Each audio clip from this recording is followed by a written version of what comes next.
Une centaine de plants d'arbres de diverses espèces, dont le marcoré, le bois bété, l'acajou et le nyangon, mis en terre à Santé, un village de la commune de Bingerville. Une initiative d'une entreprise minière spécialisée dans l'exploitation, militant à cet effet pour la reconstitution des forêts endommagées et la préservation de l'environnement.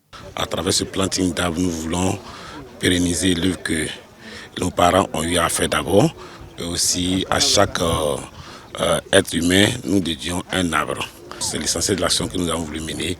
Et cette action aussi intervient dans le cadre de la protection du climat. Ces arbres plantés aujourd'hui ne serviront à rien s'ils ne sont pas entretenus. Et que nous protégeons ces arbres-là pour que ça puisse servir un jour d'un cadre idéal pour l'environnement. Donc c'est notre arbre à nous tous ici qui sont plantés. Donc c'est à nous de prendre soin de ces arbres-là. Un geste éco-citoyen salué à juste titre par la population du village de Santé. Un arbre, c'est une vie. Voilà. Donc si on a des arbres plantés ici, ça veut dire qu'il y a des gens qui vivent ici. Et on aura plus la santé, des lieux à se reposer et puis respirer. Je suis très content et j'aimerais que ça continue toujours parce qu'on a plein des arbres qu'on doit planter dans le village pour au moins ça embellir le village. Avec cette opération de planting d'arbres, la structure initiatrice démontre ainsi son engagement pour la politique de santé, de sécurité et de protection de l'environnement.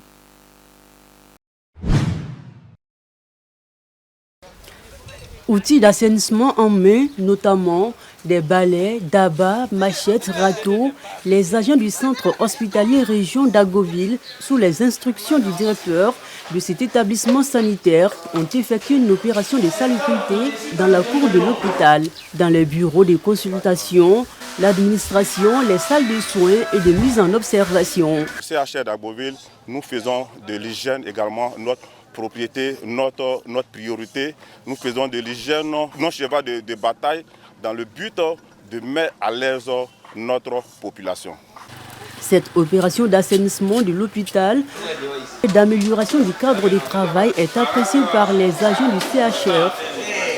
Elle devait aussi servir d'exemple et interpeller la population qui fréquente les CHR. Je crois que ça va nous interpeller aussi, nous les parents qui accompagnons nos enfants à l'hôpital. Il ne faudrait pas qu'on rende malsain l'hôpital.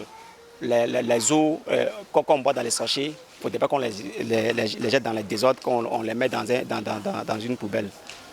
Et vraiment, je leur dis merci. Vraiment, qu'ils continuent dans ce sens-là. Nous, les malades qui venons, on doit être propre. Parce qu'il ne faut pas on va déposer les choses, on va manger et puis on va laisser. On a mis une poubelle publique. Quand on mange, on prend les sachets ou bien les feuilles, tout ce qui est sale, on met dans la poubelle. Ça contribue aussi à l'épanouissement de l'hôpital. Et quand les gens même d'ailleurs viennent vers l'hôpital d'Agoville, en tout cas, c'est une bonne renommée. Cette opération de grand lavage fait partie des activités régaliennes de cet établissement sanitaire et est organisée 2 fois dans l'année. L'opération de salubrité a été couplée à des activités sportives, à savoir des jeux de société et des matchs de football pour permettre aux agents de s'égayer et de se récréer.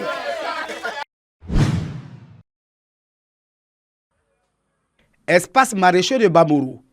Afoué Marie-Jeanne et les membres de sa coopérative récoltent le piment de leur champ. Sur le même espace, des parcelles de tomates et de concombres. Des cultures vivrières produites exclusivement par des femmes. Tout ce qui concerne le vivrier, là, la plus grande partie, c'est la femme. Parce que c'est la femme qui tient le foyer. C'est la femme qui vraiment est au four au moulin quand il y a des difficultés dans un foyer. C'est avec enthousiasme que ces femmes participent à la sécurité alimentaire en Côte d'Ivoire. Cette volonté de produire des vivriers de qualité et en quantité suffisante se heurte à des obstacles et préjugés. Nous travaillons manuellement et avec toutes les maladies qui apparaissent sur les légumes, on n'arrive pas à faire une bonne récolte. Et la cherté de la main-d'œuvre est là aussi. Ça fait que quand nous produisions, nous n'arrivions pas à rentrer dans nos fonds. Ce n'est pas facile, les prêts bancaires. Normalement, si on a eu une échéance de 3 à 4 mois, ça peut vraiment nous être utile dans nos activités. L'accès à la terre n'est pas facile. nous sommes confrontés à ce gros défi. L'homme trouve que lui, il a l'argent facile, c'est pour lui la terre. Et il vend ces terres-là à des gens de carrière.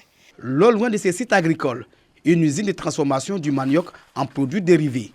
Une usine détenue à 90% par des femmes. Dans ce pan de vivriers, les difficultés demeurent aussi. Les prêts bancaires, il y a un problème. Surtout les femmes, parce qu'on dit que nous ne sommes pas crédibles. Après la production, place à la commercialisation.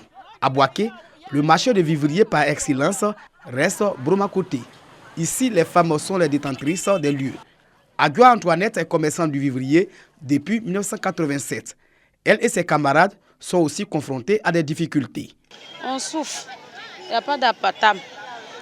Nos parasols aussi, ce n'est pas bon. En tout cas, quand il pleut, on a des problèmes. On n'a qu'à aller prendre des prêts là-bas.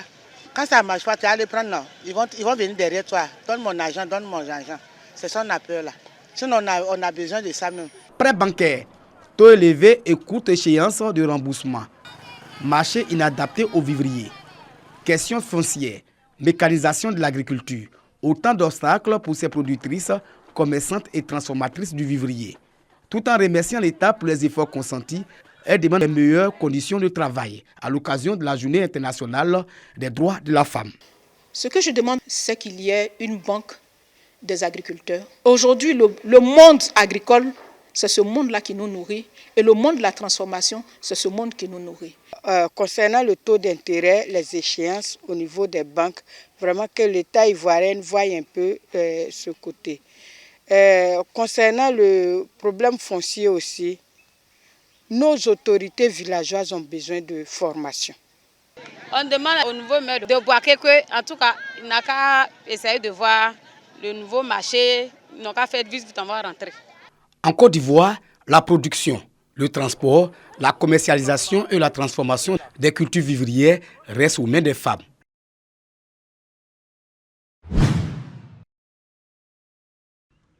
Mécaniciennes, pompistes ou encore agents de sécurité. Elles sont nombreuses, ces femmes, dans la ville de Boaké qui exercent des métiers dits d'hommes. Ces dernières ont choisi ces métiers pour diverses raisons. Dans les premiers temps, moi-même, j'adore le travail. Ça fait au moins 15 ans. J'ai fait formation, 10 ans d'apprentissage et puis ça fait 5 ans que je travaille pour moi-même. Ce qui m'a motivé, c'est que le travail de pompiste, ça m'a plu en tout cas, à longtemps, depuis 2016. Bien vrai qu'elles tirent profit de leur métier, Marie et les autres femmes sont parfois confrontées à des difficultés. Il y a des clients aussi qui sont de mauvaise humeur. Quand ils viennent comme ça, quand tu leur parles, ils font ce qu'ils veulent. Maintenant, quand tu essaies de parler aussi, de hausser la voix, ça devient bagarre. Tu parles mal. Donc tu es obligé de tolérer. Vraiment, sincèrement, c'est la veille là qui me fatigue beaucoup.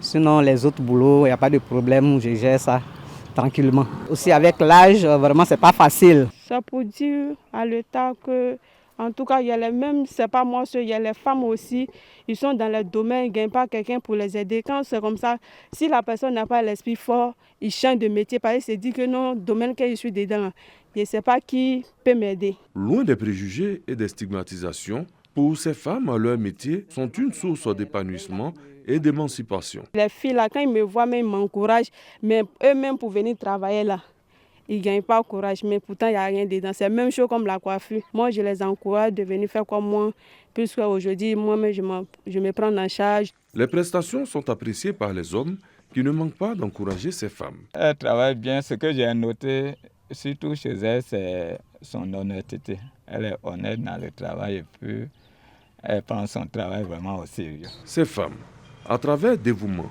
abnégation et résilience, sont pour plusieurs d'autres jeunes filles un exemple à suivre pour l'autonomisation des femmes. Le 8 mars arrive pour rappeler à ces femmes qu'elles comptent dans le monde.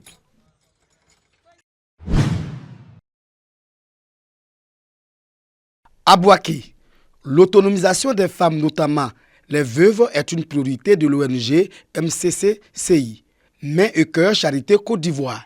Cette organisation non gouvernementale belge qui œuvre dans le social offre à 500 veuves des villages de Kourankourou, Alokokourou, Niakonkourou, Pangmambo et Gonfreville des tricycles, du matériel agricole et un fonds de commerce pour leur permettre d'entreprendre des activités génératrices de revenus.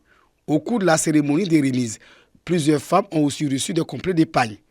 Outre les bénéficiaires, des orphelins de ces localités ont eux aussi reçu des cadeaux. Cette action s'inscrit dans le prolongement du programme de la Côte d'Ivoire solidaire prôné par le président de la République, Alassane Ouattara. Pour que ces personnes aussi sachent qu'elles ne sont pas seules, parce qu'il y a des personnes qui sont vraiment seules, très très seules, qui ont besoin vraiment de nous.